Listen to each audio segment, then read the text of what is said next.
School चले, मिलकर पढ़ें, सब मिलकर आगे बढ़ें, भेदभाव का साया किसी बच्चे पर न पड़े। नमस्ते दोस्तों, मैं हूँ विद्या। याद है ना आपको, आज के प्रोग्राम की शुरुआत मैंने करनी थी। हाँ, यही फैसला तो हुआ था पिछले प्रोग्राम में। तो चलिए फिर शुरू करते हैं समग्र शिक्षा उत्तर प्रदेश और यूनिसेफ लखनऊ की तरफ से पेश किया जाने वाला ये प्रोग्राम जन पहल। शिक्षा प्रगति की ऐसी सीढ़ी, रोशन होती जिससे हर पीढ़ी। आज माता पिता ने है ठानी, विद्यालय प्रबंध समिति में भागीदारी है निभानी, भागीदारी है निभानी। तो दोस्तों, इस समय मेरे साथ यहाँ विद्या बहन भी हैं और हमारी काकी भी। अरे काकी, ये मुंह खोले क्यों बैठी हो? दांत निकलवाने आई हो क्या? अरे नहीं चंदू, तुमने कार्यक्रम की शुरुआत इतनी बढ़िया की है कि हैरानी के मारे काकी का मुंह खुला का खुला रह गया। अच्छा, तो क्या तुम्हें हैरानी नहीं हुई विद्या बहन? नहीं चंदू, मुझे तो तुम पर विश्वास था। बुद्धि तो है तुम्हारे अंदर। बुद्धि तो है, पर उसका इस्तेमाल कम ही करता है ये। पर भाई शाबाश, आज तूने अच्छा काम किया है। हाँ काकी। तो दोस्तों, आप सबको विद्या का नमस्कार और काकी का आशीर्वाद। काकी, किसी ने एक बात बहुत अच्छी कही है कि समाज से अगर भेदभाव मिटाना है तो पहले शिक्षा और ज्ञान बांटने में भेदभाव को समाप्त किया जाना चाहिए। और विद्या बेटी, हम भी तो इसी बारे में अपने प्रोग्राम में बात कर रहे हैं कि स्कूल में किसी के साथ किसी प्रकार का कोई भेदभाव ना हो। इसका ध्यान और इसे दूर करने की कोशिश एसएमसी वालों को खास तौर पर करनी चाहिए।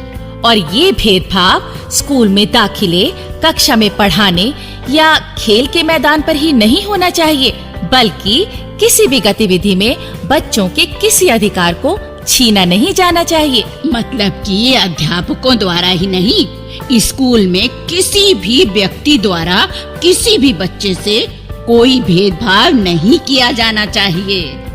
क्यों विद्या बहन, तुमने आज मुझे प्रोग्राम की शुरुआत करने के लिए ही बुलाया था? तो तेरा मुंह किसी ने पकड़ रखा है क्या? अरे तो तू भी कह ले।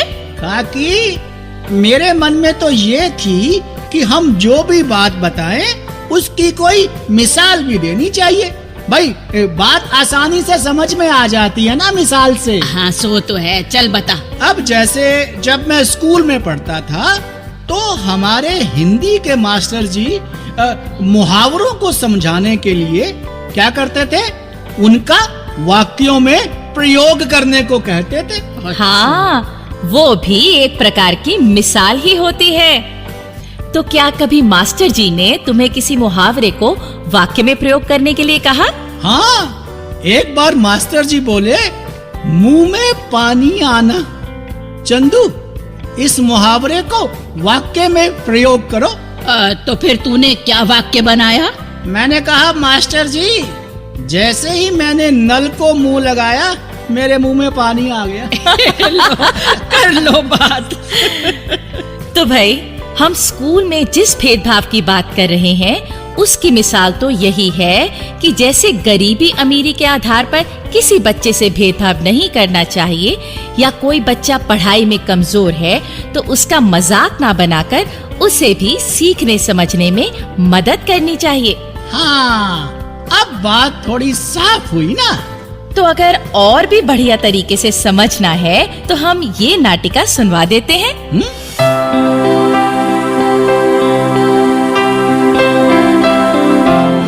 गुफरान मियाँ घर पर ही है क्या? अरे रे रे रे, चमन लाल जी, आइए आइए, बैठिए। शुक्रिया शुक्रिया। कहिए, कुछ चाय नाश्ता वगैरह लेंगे क्या?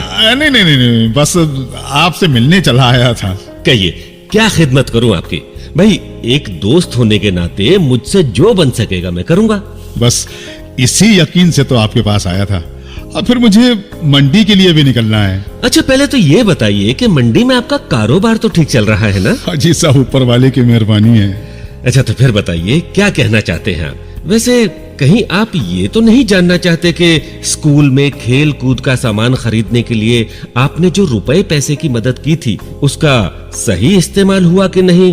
तो मैं अरे नहीं गुफरान मियाँ, वो बात नहीं है। अब आप जैसे ईमानदार और अक्लमंद लोग एसएमसी के मेंबर हों तो फिर स्कूल में हर काम ईमानदारी से ही पूरा होगा। मैं ही नहीं चमनलाल जी, हमारी एसएमसी के सारे मेंबर और यहाँ तक कि स्कूल का स्टाफ भी इस बात का ख्याल रखता है। जी हाँ, मैं जानता हूँ।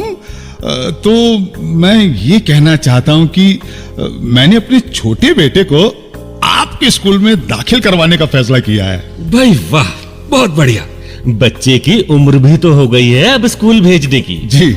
और आपने हमारे सरकारी स्कूल में बच्चे को दाखिल करवाने की सोची है, तो ये तो और भी अच्छी बात है। गुफरान मियाँ, हमें तो आपके स्कूल पर ही भरोसा है। हाँ चमनलाल जी, आप जैसे लोग बच्चों को सरकारी स्कूल में पढ़ाएंगे तो बाकी लोग भी सरकारी स्कूलों का महत्व समझेंगे। जी बिल्कुल। तो गुफरान मियाँ, मैं बस इतना चाहता था कि आपके स्कूल में मेरे बच्चे को कोई तकलीफ ना हो। तकलीफ तो हम स्कूल में किसी भी बच्चे को नहीं होने देते। नहीं, मेरा मतलब था कि कक्षा के अंदर उठने बैठने में, पढ़ाई लिखाई में या फिर खेल कूद में मेरे बेटे का खास ख्याल रखा जाए, बस।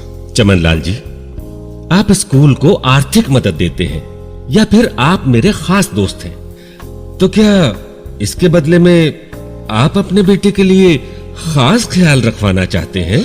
अब आप कुछ भी समझ लीजिए गुफरान मियाँ। देखिए, हमारे स्कूल के सभी बच्चे हमारे लिए बराबर हैं। हम उनसे कोई भेदभाव नहीं रखते। जो सुविधाएं और अधिकार स्कूल के बाकी बच्चों को दिए गए हैं वो आपके बेटे को भी दिए जाएंगे, न उनसे कम न उनसे ज्यादा। लेकिन मैं तो चमनलाल जी, हमारे शिक्षा के अधिकार अधिनियम का एक मकसद ये भी है कि सब बच्चों को समान रूप से पढ़ने और आगे बढ़ने का मौका दिया जाए। तो इस बात को हम कैसे भूल सकते हैं? और मुझे एक बात बताइए। कौन सी बात गुफरान मियाँ? आप क्यों अपने बच्चे के लिए खास इंतजाम चाहते हैं? जी, वो उसे बाकी बच्चों की तरह आगे बढ़ने दीजिए। आप उसे हमेशा गोद में बिठाकर ही क्यों पालना चाहते हैं? इस तरह तो वो जिंदगी की हकीकतों का सामना ही नहीं कर पाएगा।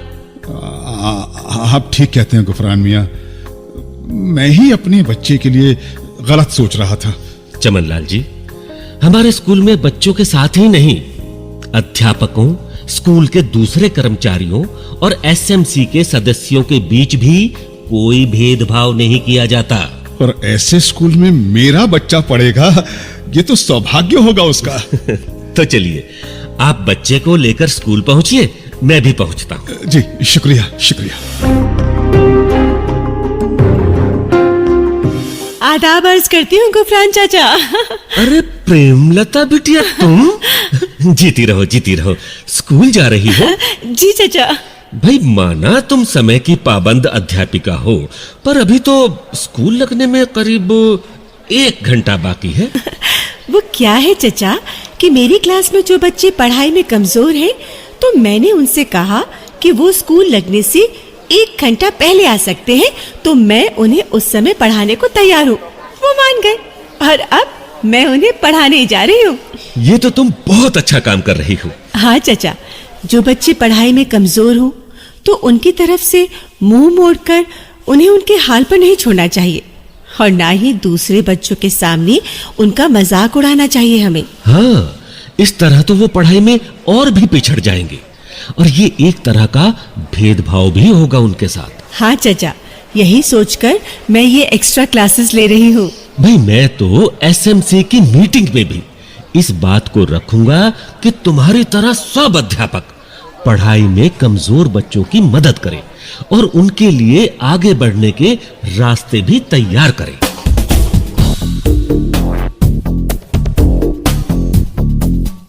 तो भाई समझे आप लोग, स्कूल से हर तरह का भेदभाव मिटाने की जिम्मेदारी होती है एसएमसी की। बड़े काम की बात है ये। हाँ काकी, अब एक काम की बात मैं भी करने वाला हूँ, जिसका हमारे सुनने वालों को इंतजार रहता है। हाँ, मैं सुनवा रहा हूँ एक लोकगीत। जावे जावे स्कूल मेरी प्यारी बिटिया, जावे जावे स्कूल मेरी प्यारी बिटिया, प्यारी बिटिया रे मेरी न्यारी बिटिया, प्यारी बिटिया रे मेरी न्यारी बिटिया, जावे जावे रे, जावे जावे स्कूल मेरी प्यारी बिटिया, जावे जावे स्कूल मेरी प्यारी बिटिया।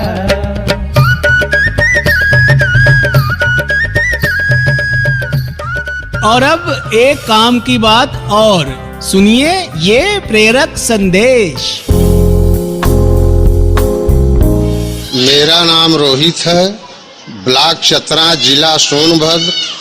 मैं जूनियर विद्यालय गुरौरी के विद्यालय प्रबंधक समिति का अध्यक्ष हूँ। मेरे यहाँ का शौचालय की व्यवस्था ठीक नहीं थी। शौचालय पूरी तरह से खत्म हो गया था, जिसके कारण बच्चियों व महिला टीचर को परेशानी होती थी। यह सभी सदस्यों ने HMT की बैठक बुलाई और इस मुद्दे पर बात किया। इसके बाद ग्राम प्रधान जी से चर्चा किया गया।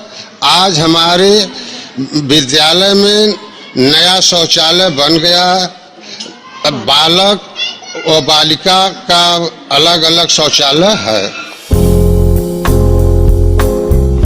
भाई, इस प्रेरक संदेश के बाद अब प्रेरणा का एक दीपक मैं भी जला देता हूँ। माचिस है तुम्हारे पास काकी? क्यों रे, मैं कहाँ आग लगाती फिरती हूँ जो मुझसे माचिस मांग रहा है? नहीं नहीं, वो देबू ने अपने बापू की माचिस छिपा दी थी, तो मैंने सोचा कहीं तुम्हें ना दे गया हो। तू भी ना। चंदू, पर देबू ने अपने बापू की माचिस क्यों छुपा दी? ताकि वो बीड़ी ना पी सके। हाँ, आज उसके अध्यापक ने बच्चों को बताया था कि बीड़ी सिगरेट पीना बहुत बुरा होता है, इसे तो जीवन में कभी हाथ भी मत लगाना। और जब उसने माचिस ढूंढ रहे अपने बापू को ये बात बताई, तो नन्हे बेटे के मुंह से ये बात सुनकर उसके बापू ने हमेशा हमेशा के लिए बीड़ी सिगरेट छोड़ने का फैसला कर लिया। भाई वाह। हाँ, मतलब ये हुआ दोस्तों कि जिस प्रकार खेल के मैदान में वही खिलाड़ी जीतता है जो स्वस्थ और सेहतमंद है, और इसी तरह ये जो जिंदगी का खेल है, ये भी तो एक मुकाबला है समस्याओं से जीतने का। तो इसमें भी वही जीतता है जो स्वस्थ और सेहतमंद हो। और बीड़ी सिगरेट पीकर कोई स्वस्थ सेहतमंद कैसे रह सकता है? यही बात देबू के बापू को अच्छी तरह से समझ आ गई। वाह भाई वाह। भाइयों बहनों, अगर आप अपनी बात हम तक पहुंचाना चाहते हैं या विद्यालय प्रबंध समिति के बारे में कोई जानकारी चाहते हैं या कार्यक्रम के बारे में कोई सुझाव देना चाहते हैं, तो इस पते पर लिखें। हमारा पता है समग्र शिक्षा उत्तर प्रदेश, सर्व शिक्षा अभियान ऑफिस, विद्या भवन, प्रथम तल, फर्स्ट फ्लोर, निशांतगंज, लखनऊ 226007। तो अब जन पहल के अगले कार्यक्रम तक विद्या और अपनी काकी और अपने चंदू को आज्ञा दीजिए। जय हिंद। शिक्षा प्रगति की ऐसी सीढ़ी, रोशन होती जिससे हर पीढ़ी। आज माता पिता ने है ठानी, विद्यालय प्रबंध समिति में